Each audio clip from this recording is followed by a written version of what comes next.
Well, quite a victory there for Chennai, but it was made exciting at the end by Nicholas Puran. If anything, if it ever comes down to net run rate and they look back at this game and they do end up being in that qualifying region, then they will certainly look back on this innings for a match that was well out of reach for the longest part. And he certainly made it close. Look at that, 202 for 2. They were losing wickets at regular intervals. Good start from Abhishek Sharma. Kane Williamson kept it going, maybe not at a great strike rate, but once Puran came in, 64 of 33, 24 runs of the final over, when they needed, well, quite a few more than that. They needed over 36 to be exact, but at least he took it close. 189 for 6, chasing 203. 2 points for Chennai, which will probably not be as significant to them as the 2 points lost for Hyderabad in their quest for fourth place. I'm joined on Cricbuzz Live by Michael Vaughan and Lisa Sthalekar. Michael, they were obviously in the game when it started, when Abhishek Sharma was going, but it was just maybe 15 or 20 too many, given the fact that they didn't have as many power hitters. Yeah, I guess the start was terrific. The power play was exactly what they needed. And then they lost 2 key wickets right at the end, which was exactly what they didn't need. Up until that point, they had a chance. As soon as they lost those 2 wickets, they never really looked like they were going to get over the line. They were going to get close-ish. Puran's a wonderful striker of a ball, and he's always going to hit boundaries towards the back end. But I never felt they were going to get over the line once they'd lost those 2 wickets. It needed one of the opening pair to bat pretty much the whole way through, and then Puran would come in and play a cameo. But it's the MS Dhoni factor. Who was ever going to bat that MS wasn't going to get a victory today? Now he's got the armband back on. Yeah, he certainly had an influence right from the time that he, whether he orchestrated it himself or not, we're not sure. But certainly he inspired Ruturaj Gaikwad. He got a new opening combination, walked out to bat at 3. And then, bowling changes really were he just had to be in control on the field, Lisa. Yeah, and he was, and they were able to pick up the wickets when they needed to. That was the main thing. And the spinners bowled well. Choudhary bowled well as well. And the fact that the main issue is that Hyderabad, whilst they had Nicholas Puran, it was really they needed someone who could also clear the boundary, and that was Rahul Tripathi, and he went for a first ball duck. So once he was back in the sheds, it was always going to be really hard. Aiden Markram didn't really get going. He was maybe the only other one that could have joined the party, so to speak, but they missed that firepower. And I wonder if they may start to go, do we need to, like a Gujarat, like Rajasthan, do we need to have a few more big hitters in that middle order? Because we're really relying on probably 2 or 3 players at most. Yeah, there are teams who are relying, as we said, on even one player. We've talked about KL Rahul, we've talked about Joss Butler, but there's enough push coming from the rest of it. Is there a reason after this, Michael, for them to think of tinkering with anything, Hyderabad? No, I think they were unlucky with Washington Sundar. I'm not too sure that they'd been chasing 202. He'd have been able to bowl his 4 overs. It might have been a 190 chase, which would have given them a better chance. The last 2 innings, actually, they've played nicely, but they've lost 2 games. Now, when you're scoring the amount of runs that they've scored in the last 2 games, over 190 now, a similar score, yet they've lost 2 games. We've all thought that they were just that 160, 175 team. Well, they've proven that they can go a little bit higher than that. I think they're a better team when they actually get runs on. I know they've chased a couple of times, but they've chased relatively small totals. I think with what they've got, they'll be better off getting runs on the board and trying to squeeze and using Kane Williamson's clever tactical brain. The last 2 games that they've lost, which will hurt them, and the points table are going to prove that. But I don't think they're out of it yet, because I think they've got enough in terms of quality that could get them on a little run to make sure they're in the eliminations. And when you get to that stage, anything's possible. Well, we keep saying, and rightfully so, that they're a 170, maybe 175 type team. They defied the odds in the previous game. They batted first. They scored 190 plus.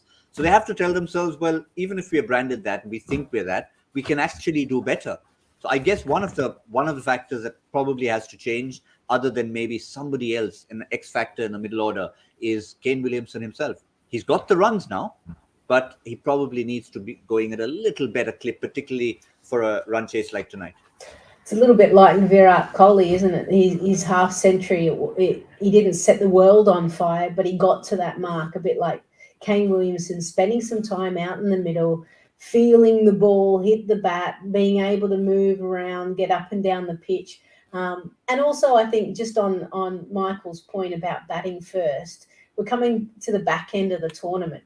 So batting first and putting runs on board and the pitch slowing down and making it a little bit harder to hit. I think that's going to be an important aspect for Sunrisers. Yeah. I wonder, I mean, when we do have a look at the points table, if both teams, I mean, obviously Chennai was starting from scratch and they're now on 6 points from 9 games. What can they get to? A maximum of 5 more games, 5 into 10, 16 points. Well, we know that 16 is probably out of it, but not completely. At least 16 could, at least it's going to be party spoilers come what may, Michael. Yeah, and that's why I look at Chennai now. Now MS is back being the captain. I think Chennai are going to really spoil a few, the likes of Punjab, Delhi, Bangalore. You wouldn't want to play Chennai now. I think a game or two ago, you wouldn't mind playing them, and you'd have backed yourself to get the 2 points. But now MS is back at the helm, and also a couple of players have found form. Jadeja just back being the player. I think they're going to start to spoil the party for a few of those teams that are just pushing towards the elimination stages. Yeah, they do have Bangalore coming up among other teams. So that's one team definitely that will be looking out for them, because once you started finding form, then Rajasthan, Gujarat, well, maybe you're not talking about spoiling a party as much as denting a possibility of 1 and 2. Because Lisa, as we keep saying, that for teams who are comfortable at the top, yes, they might assure themselves top 4, but top 2 is a big difference. Yeah, huge difference. And that can be the difference, can't it? We've seen historically, since this way of playing the finals has been brought in, that if you're in with that 1 and 2 spots, you get 2 bites of the cherry. You may lose that first game, but then you get an opportunity to play the winner of 3 and 4. And that might just be enough for you to scrape your way into the final. 1 and 2 is very crucial for the teams, that are vying off for those top spots. Yeah, well, I think, if we look at it, obviously we're saying 16 is the mathematics are still far away. Hyderabad, just a final word on Hyderabad. Chennai fans obviously will be thinking, let's get to 16. If we come 5th or 6th or whatever, so be it. At least we'll have given it a big shot. Hyderabad, maybe just a little dent there, Michael, but they won't want too many more dents coming up, because they'll want to start thinking of top 4, top 2, everything. Yeah, I mean, I guess the problem for Hyderabad is Washington Sundar. I mean, if he split that webbing again, he's going to have to miss, another week and a half. He's going to miss 2 or 3 games, and that's a big play in their squad. I don't see too many replacements that could come in and do a similar job. So he was a big loss for them today, and he could be a big loss going through to the next few games. So it's up to the likes of Tom Moody and Kane to sit down and come up with a solution, because they certainly need another bowler in there. They need someone that can offer them a little bit more in terms of the spin department, and if there's someone that can help them with the batting and the power in that middle as well, that'll go a long way to making them a thorough, more all-round team. But I never rule them out, because I just think they're smart. They didn't quite get it right today, weren't quite at the best, but I think they had a little bit of misfortune with the injury. But they only just lost. That's the kind of team the Sunrisers are. They only just lose when they lose. They very rarely get hammered, so they're still in it. Yeah, and today they could have got hammered. If we have a quick look before we finish at the Chennai bowling, we'll just see that even someone who was picking up wickets was getting hit. Pretorius was good. He ended up going for 10 and over. Mukesh Choudhary was excellent. He went at 11.5. Mitchell Santner, generally very, he's very frugal. 1 for 36 in his 3 overs, Lisa. So overall, Jadeja was the best bowler. He didn't bowl 4. Yeah. I think you just bowl 3, don't you? And that means you've got pretty good figures. I mean, Marco Janssen as well. He actually bowled really well the first 3, and his last over went for 20 runs. So maybe you should just go 3s. maybe that's the best way to go around it. You just need to find another bowler. That's the only other issue from a captaincy point of view. But I think, yeah, Michael, overall, when they look ahead, Chennai will just be saying that today we were maybe short of a couple of experienced bowlers, but with MS Dhoni handling them, they maybe got away with it because they had not one, they had two youngsters thrown in there. Yeah, they did, and with MS behind the stumps, he's always going to maximise every ounce of what he's got. You can just see him tactically moving players and fielders all the time. He's always ahead of the game. He's looking at every angle, making sure that he's giving the bowler the best chance of survival. Particularly young bowlers that are just making their way. He's going to give them the best chance to try and get through their spell. I think you're having a storm over there, Gautam. Is that right? A big storm, yes. A big storm. Yeah, it's usually the UK that deliver a storm, but we've got quite nice weather over here at the minute. So with MS will always work away for the bowler. I think he's probably the best in the business in T20 cricket and has been for a long period of time. He'll always be able to give a bowler a bit of protection with better field setting, and he really covers the angles nicely. So it must be nice to have as a captain when you're a young bowler making your way. Yeah, shrewd MS Dhoni at one end, the calm Kane Williamson at the other. I'm sure in that dressing room they will not be licking any wounds despite the defeat. But at the end of the day, if we have a look at the winning side and try and pick an individual who made an impact, we'll find our Omnigel relief and recovery performer of the match. Yes, Omnigel is India's #1 pain recovery gel brand. Not only gives quick relief, but also recovery from pain. No dud for fans. Who else but Ruturaj Gaikwad? 99 of 57 deliveries, striking at just a shade under 174. 6 maximum, 6 fours. Lisa, 5 matches at the trot. When he started the season, we were thinking, oh dear, when is he going to score runs? Can he only score runs in the Gulf and not in India? He's putting that right very quickly. Yeah, he is. I mean, if you look at his scores, a dark 1, 16, 17, 73, golden duck 30, and this 99. I feel like he's back. He looked very comfortable out in the middle. He was able to manipulate the ball into the gaps. Good partnership with Devon Conway. They worked well together as well, and he didn't mind the pace of Umran Malik, did he? He was quite comfortable just to kind of hold his ground, have a good center of gravity, and be able to play him off the front foot square of the wicket as well. So it just shows you that he was picking up the line and the length really quickly, which means he's seeing the ball well, which is good signs for him and also for Chennai. For a lot of the players, we've been talking about the Virat Kohlis, the Rohit Sharmas, the Kane Williamsons. Now, Ruturaj Gaikwad not quite in that class, but in terms of the performance he's shown, the potential he's shown, the fact that they've kept faith in him showed that he can perform with innings like tonight. Yeah, and innings like we've seen tonight should give him a huge amount of confidence going forward to the next game and the games after that. I mean, Lisa mentioned his play against Umran Malik. There's not many in this year's IPL taking him on and played the pacer with so much confidence and control. And that's a big play when you're playing the Sunrise. If you can dislodge Umran Malik and really put him on the back foot, I think you're on your way to a big score. He's had pretty much hit and miss kind of IPL where he's had one great game, then he's been dispatched the next, then another great game, and he's been dispatched today because of the way that Gaikwad played him with so much control. That pull shot that he just flicked on the onside, and then he checked him down the ground. I mean, you're talking of a bowler bowling 145 kilometres an hour, and he got the check drive over long on for 6. Going quite nicely. So, yeah, I thought that was quite a big play in the game. He's clearly got talent. He's been inconsistent because, again, I keep saying it's the nature of the beast in T20 cricket. He's just got to keep believing that his game will get him more consistency the more that he gets those opportunities and the more that he's out there with senior pros and the likes of Devon Conway partnering with him. I'm sure he was in his ear all the time just telling him to stay controlled, keep your shape, just keep your shape, let the ball come, even though it's T20 cricket.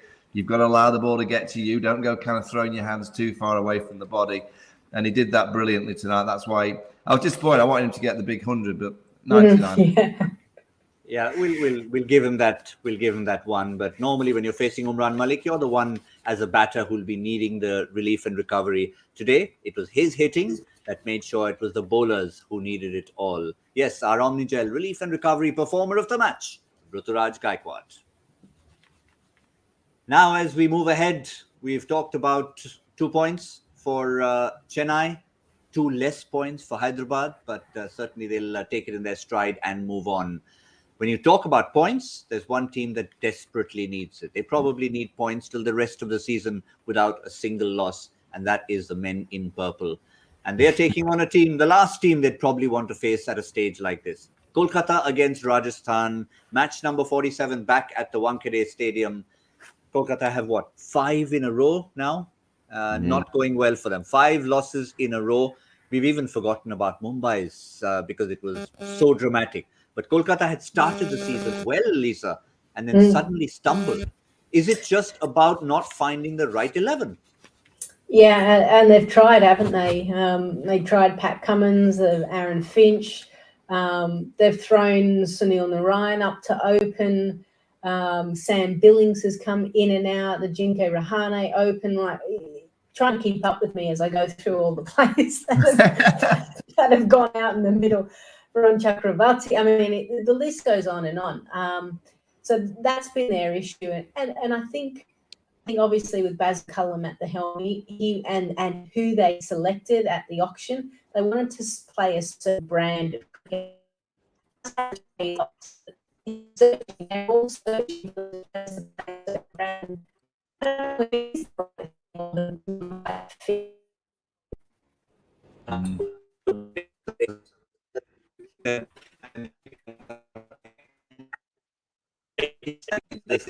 Little bit of a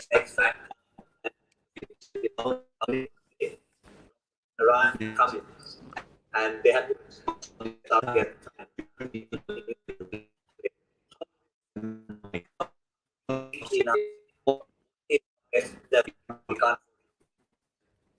it's a difficult one. I mean, 5 on the trot, so they've tinkered so much that it's very difficult for us to sit here and probably try and think of what the 11 will be tomorrow. I've no idea what they'll go with.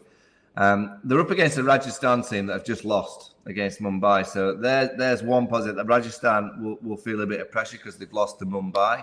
I just look at some of the quality players that they have. You've got to get Cummins in there. Aaron Finch at the top of the order. He's had one decent knock, but I still feel he's a destructive player that could cause some damage. Dre Russ, he's Dre Russ. He's always going to have an odd outing or two that's going to win you that moment. It's like Venkatesh Iyer, what's going to happen to him and Shreyas Iyer have not been quite as consistent as they would have liked at all. So I look at, if you can look at any one of those players on that list and tell me that they're in form, I don't know one. Maybe still on the line with the ball, but he's not getting the wickets, but he's not going for that many runs. But I don't think any of their players are in any kind of form individually. And then you're looking at the collective to say, come on, we're going to collectively get together and win games of cricket. First and foremost, I think it starts with yourself and trying to get yourself into some kind of positive mindset to go and produce your own performance. And that will help. It will require, from what I see, because I don't think they're going to quite get the combinations perfect, because I don't think they know what their combinations are. I think it'll probably take a Dre Russ special or an Aaron Finch blast at the top or a Cummins special. I think it'll be an individual piece of brilliance that'll get them the victory. I don't see them playing collect. Like when I watch the Sunrisers, I always believe they're going to play collectively and work as a unit. I haven't seen that with KKR yet. I feel that they play as individuals. Yeah, I think Michael makes a good point, Lisa, because if you out of Gujarat's book, in the sense they have a lot of all-rounders that can kind of fill that role.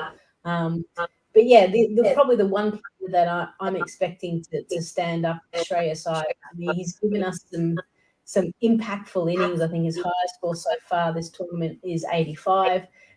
He needs another one of those type of innings just to get the team back on track.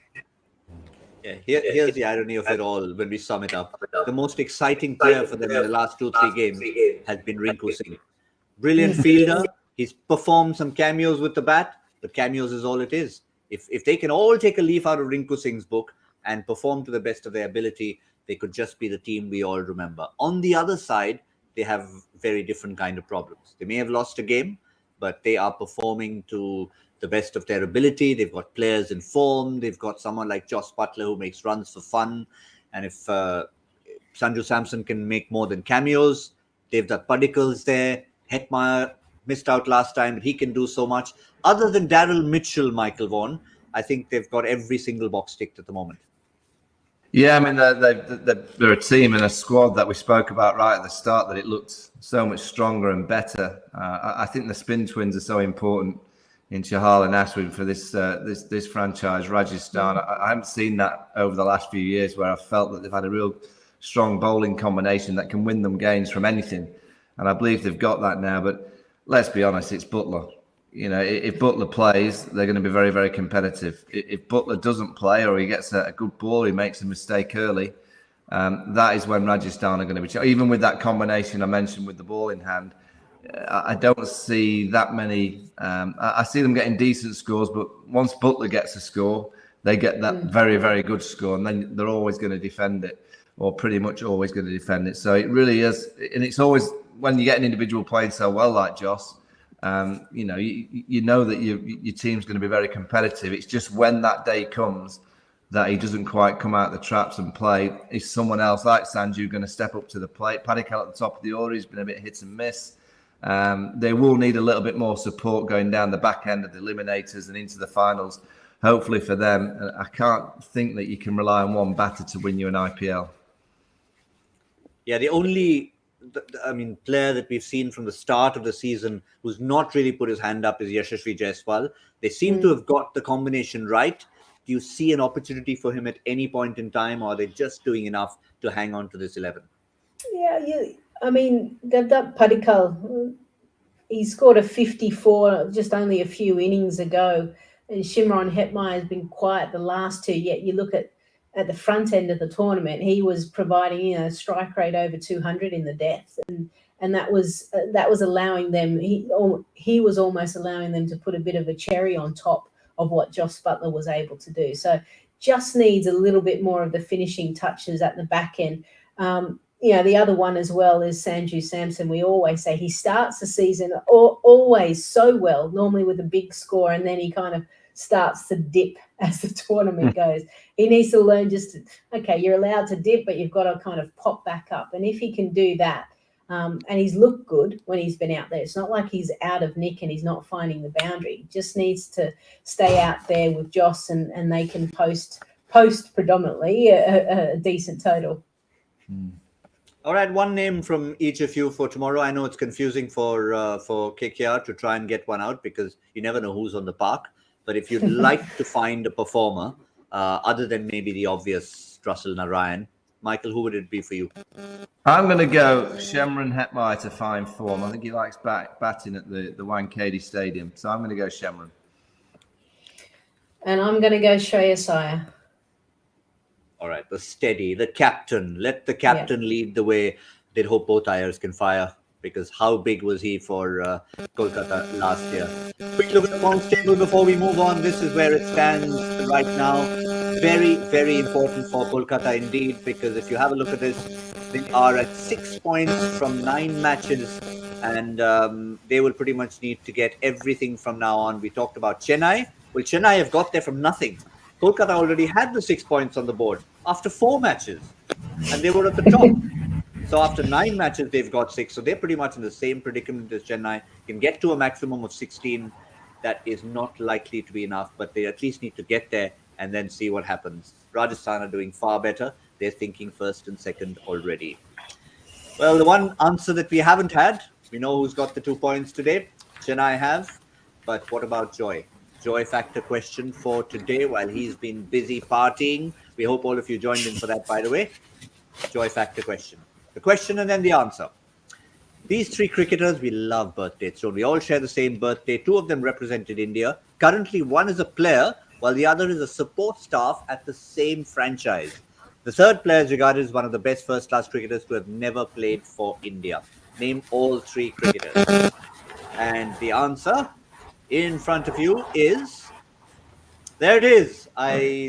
Robin Singh, Surya Kumar Yadav, and Padmakar Shapalkar. I was somehow thinking of Rahul Sangvi. I had the right franchise, but I was thinking of Rahul Sangvi and wondering whether he shares a birth date or not. So there you have it, common birth dates. What about our winner? Who's our winner? Who spotted that first? Who spotted that quickest? And it is Hajjas, H.R. Batsla. Well done, man. I must confess, that's a new name for me. We love Oh, exciting. New it. winner. Very exciting. A new winner. That's what we want. Are we going to get a new winner at the end of this tournament? Well, it seems very, very likely the way things are going. The two new franchises are right on top at the moment. So the chances of a new winner have increased exponentially. The multiple champions, Mumbai, Chennai, even Kolkata now, are starting to languish towards the bottom. All the title holders are there. Well, that just makes it all the more competitive. Just about time to say a big thank you to Michael Vaughan and to Lisa Sthalekar and to all of you for joining us on a very busy Sunday. New week begins, new possibilities. We'll see you then. Until then, from Cricbuzz Live, it's good night.